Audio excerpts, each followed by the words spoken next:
Radio boost presents crime diary.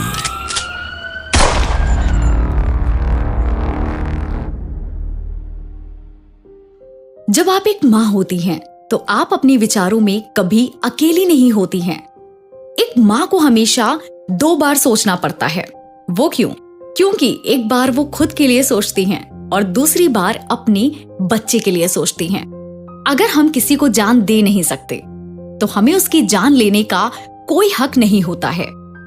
माँ ने अगर अपने बेटे के साथ कुछ ऐसा किया हो तो ये बात बहुत दहशत की होती है, क्योंकि माँ ममता का सागर होती हैं और कहा जाता है कि उनके पैरों के नीचे जन्नत होती है।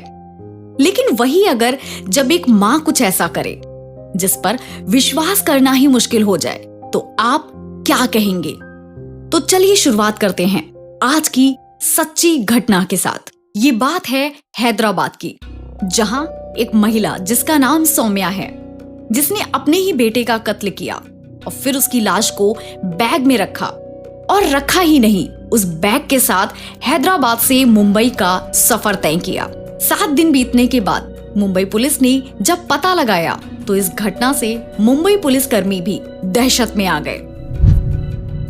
बात ही कुछ ऐसी थी, किसी को दूर दूर तक भी इस बात की भनक नहीं थी कि एक बैग में लाश भी हो सकती है। तो चलिए आपको सुनाते हैं इस पूरी घटना का आगाज। सौम्या, जो हैदराबाद की एक आर्टिफिशियल इंटेलिजेंस ब्रेन डेवलपमेंट जैसी चीजों पर रिसर्च करती थी, उस कंपनी की CEO थी। वो अपने 5 साल के बेटे के साथ हैदराबाद में रहती थी और उसके पति दीपक के साथ उसका तलाक का मामला कोर्ट में चल रहा था और वो उनसे अलग रहता था। पति और पत्नी ने पहले से ही बच्चे की कस्टडी के लिए कोर्ट में अपील डाल रखी थी। माँ का कहना था कि बच्चा उसे मिले, लेकिन इसका फैसला कोर्ट ने अभी तक नहीं लिया था। और फिर कुछ दिनों बाद कोर्ट का ऑर्डर आता है। दीपक को अपने बेटे से हर संडे मिलने की मंजूरी मिल जाती है। इसके बाद सौम्या दीपक को मैसेज करती है कि वो ब्लूज कैफे में शाम 7 बजे आकर अपने बेटे से मिल सकता है।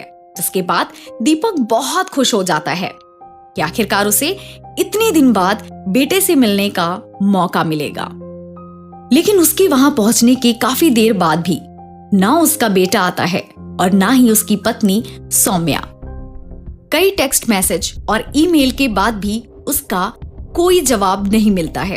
जिसके बाद दीपक निराशा के साथ लंदन की अगली ही फ्लाइट लेकर वहां से चला जाता है और इधर सौम्या पहले से ही मुंबई की फ्लाइट की बुकिंग करा चुकी होती है और उसी रात मुंबई के एक होटल में अपने बेटे के साथ चेक इन करती है। तभी उस रात उस होटल के कमरे में कुछ ऐसा होता है जिसे सुनकर विश्वास करना नामुमकिन सा लगता है। उस दौरान पूरी रात भर सौम्या का सेल फोन भी बंद रहता है। अगले ही दिन सौम्या के सेल फोन पे दीपक का टेक्स्ट पहुंचता है, तुम कहाँ हो? मैं तुम्हारे बताए हुए एड्रेस पर आ गया हूँ। पर दीपक को दूर दूर तक भी इस बात का अंदाजा नहीं था कि उसके बेटे के साथ कुछ ऐसा हो गया है जो नहीं होना चाहिए था। और इधर सौम्या पूरा दिन होटल के रूम में बिता देती है। ना वो रूम सर्विस लेती है और ना वो किसी को रूम के अंदर आने देती है और ना ही खुद रूम के बाहर जाती है। उसी रात को सौम्या के रूम से होटल रिसेप्शन पर कॉल जाता है, मेरी बुकिंग में अभी 2 दिन और है, लेकिन मुझे आज ही अर्जेंटली हैदराबाद के लिए निकलना होगा। फ्लाइट की बुकिंग नहीं मिल रही है, इसलिए आप हैदराबाद के लिए कैब बुक करा दीजिए। कैब बुक होते ही वो फौरन हैदराबाद के लिए निकल जाती है। वहीं बीच रास्ते में पुलिस की चेकिंग चल रही होती है। जैसे ही पुलिस ने सौम्या के कैब ड्राइवर को तलाशी करने के लिए नीचे उतरने के लिए कहा, तभी सौम्या नीचे उतरी और पुलिस ने उसे अपना सूटकेस खोलने को कहा। सूटकेस खुलता है और उसमें कपड़े रखे हुए दिखते हैं। पुलिस ने कपड़े को हटाने के लिए कहा, फिर कपड़े के नीचे खिलौने मिलते हैं।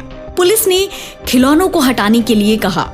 इसी तरह 3 लेयर कपड़े और खिलौनों के निकलते हैं। आखिर में पुलिस ने जब आखिरी परत कपड़ों की हटाने के लिए कहा तो सौम्या ने साफ साफ मना कर दिया, जिसके बाद पुलिस ही उस आखिरी परत को हटाती है और उसमें से मिलती है एक बच्चे की लाश। तुरंत पुलिस सौम्या से पूछती है, ये कौन है? जिसके जवाब में सौम्या कहती है, ये मेरा बेटा है और इसे लेके मैं हैदराबाद जा रही हूँ।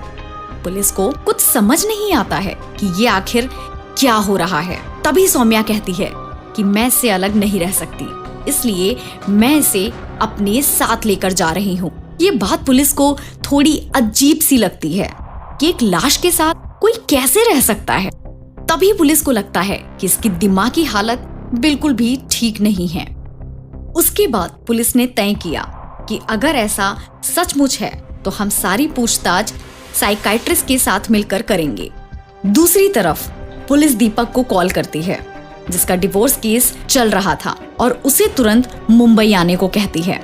पहली बार सौम्या और दीपक यानी कि उसका हस्बैंड, उन दोनों का आमना सामना होता है। दीपक सौम्या से पूछता है, तुमने हमारे बच्चे के साथ ऐसा क्यों किया? इतना सब कुछ होने के बाद उसका जवाब यही था कि उसने कुछ नहीं किया और वो बार बार अपने पति से झगड़ा करती रही। 15 मिनट की बातचीत के बाद भी जब पुलिस को कुछ भी दूर दूर तक समझ नहीं आता है, तो पुलिस अपने तरीके से इन्वेस्टिगेशन करना शुरू करती है।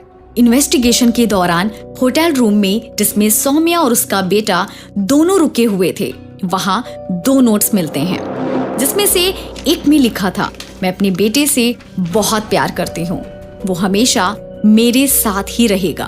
और वही दूसरी नोट में लिखा था कि I am extremely guilty and frustrated.